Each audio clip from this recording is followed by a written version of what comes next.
Menarik deh. Kalau gue nggak salah, si Janji Jiwa ini dimulai dari kedai kopi kecil di kawasan Kuningan. Benar, jagain sendiri bro. Lu yang megang sendiri. Benar. Berlima, 5 karyawan. Benar, Sama lu? jadi ada jadi gue mau sama partner gue sama karyawan yang ada di sana lah gitu. Jadi berlima gitu. Nah, itu tahun berapa tuh berarti? Mei 2018. Mei 2018. Wow, cepet juga ya untuk sampai level seperti ini. Nah, karena sistemnya franchise ya, berarti kan orang mau beli franchise lu untuk buka karena dia percaya itu akan jadi bisnis baik untuk dia. Tapi kan itu kan pasti datangnya dari brand perception yang kuat. Dari 2018 Mei sampai kepada sekarang yang ada berapa cabang gerai? 900 gerai kita. Dari mana ke mana, bro? Sekarang kita memang Aceh sampai Papua udah hampir inilah gitu ya. Udah jalan-jalan kita ke seluruh Indonesia. Crazy. Nah, benar atau salah tahu bahwa kepercayaan franchiser ya? Franchisee terhadap lu, franchise ini adalah karena brandnya kuat banget gitu. Apa activity branding yang spesifik yang membuat itu tumbuhnya cepat? Maksudnya dalam 3 tahun bisa ada 900 Aceh sampai Papua, brandnya kuat banget kan pasti. Sehingga orang bilang, gue mau gitu. Tadi Bro Panji udah ngomong ya, tadi kata-katanya itu kan trust atau percaya gitu. Nah, that's the thing that's very hard to build gitu ya. Jadi mungkin kita bisa reach this number juga bukan karena kita carinya 900 orang gitu, tapi karena memang ada 300 orang yang punya 3 cabang misalnya gitu.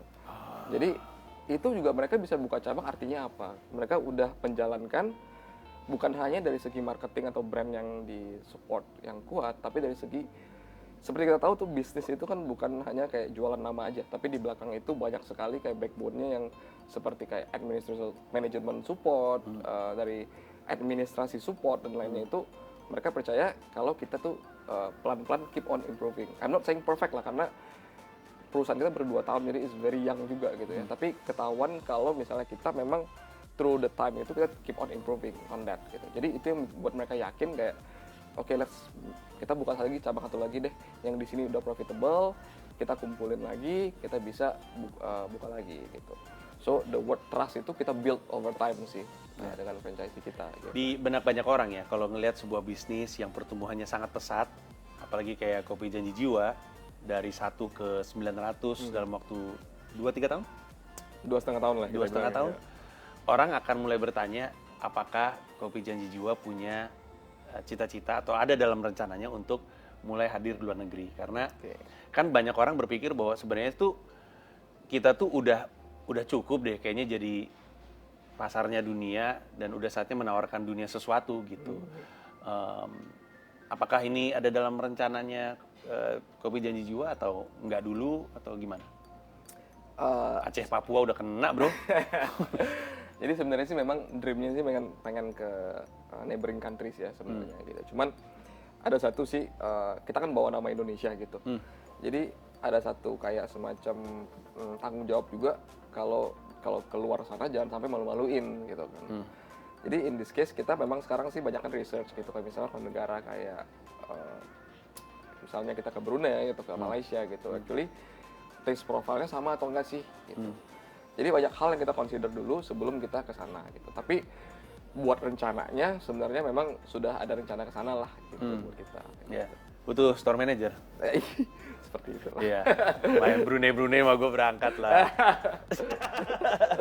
Nah, tapi tentu sebelum kita berangkat ke sana, tentu itu cita-cita siapapun yang lagi mendirikan sebuah entitas bisnis pasti pengen punya perwakilan di luar negeri sebagai karena kan sekarang kan sebuah negara ekspansif ke negara lain tuh udah bukan lagi pakai senjata tapi pakai karyanya, pakai bisnisnya. Tapi kan bisa dibayangkan itu ada satu level lagi dalam kewirausahaan yang datang dengan masalah-masalah baru. Nah, kendati pun lu udah punya sejumlah bisnis sebelumnya, ketika jalanin Janji Jiwa, terutama dengan pertumbuhan yang sangat-sangat cepat, sebenarnya apa ya, kendala terbesarnya itu apa? Dan kalau misalkan kendala besarnya itu sempat bikin terpuruk gitu ya, sempat ngedrop, sempat malam-malam nggak bisa tidur, pusing juga nih ngapain jago wirausaha, coba gue jadi PNS gitu misalnya. Apa tuh dari Kopi Janji Jiwa yang sempat berat gitu dijalankan? Aspek apanya? Mungkin cerita dikit kali ya. Mungkin kalau zaman awal-awal banget gitu karena semuanya masih sendiri gitu. Ya semuanya memang kita lakukan. Sampai waktu itu pernah jam 10 malam 11 malam ditelepon gitu. Ini output bocor gitu. Jadi harus diapain nih gitu. Output bocor gitu. Akhirnya berangkatlah ke sana malam-malam, ngepel juga kita kan gitu. Jadi Respect. ya, jadi itu emang jadi semacam kalau kita balik-balik lagi itu memang challenges-nya gitu. Tapi kalau dilihat lagi sekarang jadi malah jadi kayak bisa bercerita kan gitu. That's actually the journey ya, ya nggak sih? Jadi that's one of the thing kayak ketika challenges come itu jadi satu kayak oke, kalau kita overcome ini it's gonna be a greater story loh nantinya, greater achievement buat kita gitu. So in that case, I believe kayaknya kalau ngomongin challenges atau apa banyak banget ya bro ya, banyak banget dari segi kayak every department karena semuanya belajar sendiri dan sometimes kayak finding the right people is the key, tapi is the most trickiest part juga. Itu juga jadi salah satu challenges-nya kita gitu. Tapi the mindset behind itu semua ya, the challenges will make us a better entrepreneur saja at the end of the day gitu sih. Indeed, it is an incredible journey kan untuk lo dan Kopi Janji Jiwa mulai dari 0, 900, Aceh dan Papua. Ada proses di mana kita sebenarnya sempat ngomong bahwa sekolah adalah satu hal, tapi ketika jalanin bisnis kita blindsided, ada curveball banyak banget dan akhirnya belajar dari ngejalanin gitu. Kebentur gitu kalau istilahnya. Apa yang ketika lo ngeliat ke belakang, apa kira-kira yang akan lo lakukan berbeda dengan setelah ngelewatin 2,5 tahun yang ke belakang? What is it that you would have done differently? Setelah lo lewatin dan setelah kepleset dan segala macamnya. Mungkin karena dulu masih awal-awal baru-baru mulai masih kecil atau apa gitu, jadi hajar bleh dulu ya. Semua jalanin aja dulu ya kan. This is the mindset of kayak which is very very good sebenarnya ya. Jalanin dulu aja semuanya gitu. Jalanin, nanti when problem comes kita perbaiki gitu. I mean that mindset supposedly tetap harus ada. Tetapi kalau bisa ulang lagi karena dengan pengetahuan gue yang udah ada, ya when I have the chance to start over again, hal-hal seperti itu ya gue udah nggak lakuin lagi lah gitu. Bertobat sedikit lah gitu ya. Jadi intinya sih seperti itu kali ya gitu. Jadi mungkin dari proses kayak siapa sih orang pertama yang gue harus hire gitu to make bisnis kita jalanin lebih lancar, nggak perlu emosian, nggak perlu apa namanya, nggak perlu susah-susah lah gitu. Jadi nggak perlu ngomel-ngomel, bener. Jadi itu salah satunya gitu. Dan kayak ya hiring people that are smarter than you itu sebenarnya benar-benar key ya gitu. Jadi when you can lower your ego, apalagi lu entrepreneur, lu biasanya on fire kan, ego lu juga tinggi, tapi when you hire people yang lebih smarter than you dan you can learn, itu sesuatu yang menurut gua menarik banget sih gitu. There's a lot of different people yang actually comes and make the business go together gitu sebenarnya. Nah, sekarang yang bikin penasaran adalah sebenarnya drive-nya lu tuh apa dalam menjalankan wirausaha gitu. Terutama karena sekarang kan masih lo yang ngoperate gitu kan. Ini kan belum jadi bisnis per se, karena kalau bisnis kan orang jalanin, lu terima dividennya di akhir tahun kalau emang mau ditarik ke komisarisnya gitu. Drive-nya apa dan end game-nya tuh apa di kepala lu sebenarnya? Ini tuh pengennya sampai kapan gitu lu mau ngerjain ini?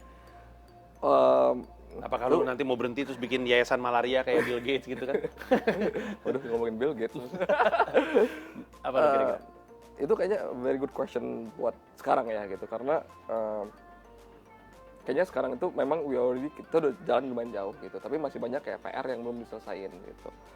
Jadi in terms of that, gue juga pengen ngeliat kayak PR ini kita selesaikan dulu, dan after that gitu mungkin kalau misalnya kita bisa move on to next challenges, baru kita move on to the next challenges gitu.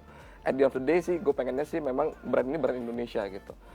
Ini harus bisa pertama mungkin as a business, salah satu achievement mungkin IPO gitu. As a brand kita harus bisa juga ngerepresentasikan brand ini di luar negeri sana nantinya gitu sih. Janji Jiwa itu, makanya gue seneng banget sama namanya, karena menurut gue Janji Jiwa itu sebagai sebuah IP gitu ya, kayaknya enak banget untuk dimanfaatin. Kayaknya kalau misalkan kita taruh ke luar negeri, orang juga Janji Jiwa. Kayaknya keren-keren aja. Kepleset dikit gitu. Janjai, ya, tetap keren menurut gue. Tapi kan tadi lu punya cita-cita, dreams and aspiration, the fuel that drives you. Caranya lu memastikan satu tim ini on the same page dengan misi yang sama, visi yang sama, dengan kepercayaan sama tuh kayak gimana? Apalagi tadi berapa tim lu? 3.000? Ya, buat itu iya. Buat operasional ya. Ya gimana tuh? Maksud gue kan tentu nggak gampang. Oke. To believe in the same dream gitu. Nah, actually ini the thing nggak pernah ada formula pastinya nih kayaknya. Iya. Kayaknya ini never ending effort dari tim kita juga gitu. Karena kita ngomongin mengenai brand ownership gitu. How proud you are working with this and how seberapa terpacunya kita untuk mencapai the same goal gitu. Nah, ini banyak motivational yang harus dibikinin, harus kita pikirkan untuk para SDM kita gitu, salah satunya gitu. Jadi yang paling bisa dilakuin technically itu tuh sering bikin kayak misalnya in one year itu ada 12 programs misalnya gitu. Dan ini programs yang kita lakukan bukan hanya employee itu bukan hanya working in terms of kayak kita perhatiin dari segi benefitnya, tapi dari segi kayak kita harus bisa mengkontribusikan sesuatu pada life-nya mereka gitu. Nah, ini adalah angle-angle yang baru kita lagi explore gitu kepada kita punya karyawan, even sampai ke senior management gitu actually. People gimana kalau orang akan peduli kepada brand itu kalau misalnya mereka merasa dipeduliin kan gitu. Jadi itu sih yang kita pengen kembangkan dan itu kita pengen fokuskan gitu ke depan. Iya, walaupun bisa dibayangkan easier said than done karena bikin 3.000 orang kira dipeduliin itu challenge lagi. Tapi ya itu adalah level entrepreneurial yang sedang lu jalanin saat ini. Fase-fasenya lah gitu. Ya. Sebagai entrepreneur apalagi yang ingin dicapai? Karena kalau misalkan orang mau definisikan apa yang sudah lu capai sekarang sebagai sebuah kesuksesan, mereka nggak salah loh. It is a form of success gitu. To start from nothing. Gue masih kaget Aceh sampai Papua 900 gerai gitu. Terus apalagi yang pengen lu capai? Mungkin kalau dibilang sukses atau kaya atau uang atau apa itu menurut gue itu is a result of kayak apa yang kita udah kerjakan gitu. Itu pokoknya proses and result proses itu nggak akan mengkhianati hasil akhirnya gitu. Kalau sekarang itu gue berasa kayak ada beberapa mountains lagi yang harus di-climb gitu ya. Jadi mungkin lebih kayak personal drive untuk to achieve kan gitu ya. Itu kayaknya the most important thing sih sekarang sih buat gue. Itu susah disuntik ya. Emang datangnya dari elunya Tapi sendiri. ada masanya kayak ya semuanya ada namanya ketika capeknya gitu ya. Cuman sekarang udah jalan ini semua udah pernah sampai yang intense banget, slowing down, intense lagi segala macam. Jadi mungkin lebih sebagai pengusaha juga ada level of maturity kali ya gitu ya. Lu sekarang mulai lebih calm down, see the problem as something that can be solved gitu, bukan the end of the world gitu. Jadi lebih ke arah sana sih. Jadi ya every mountain ya supposedly itu bisa di climb lah gitu, as long kayak memang ada drive-nya sendiri dari kita. Cuman approach-nya yang sekarang jauh berbeda dibanding dulu lah gitu.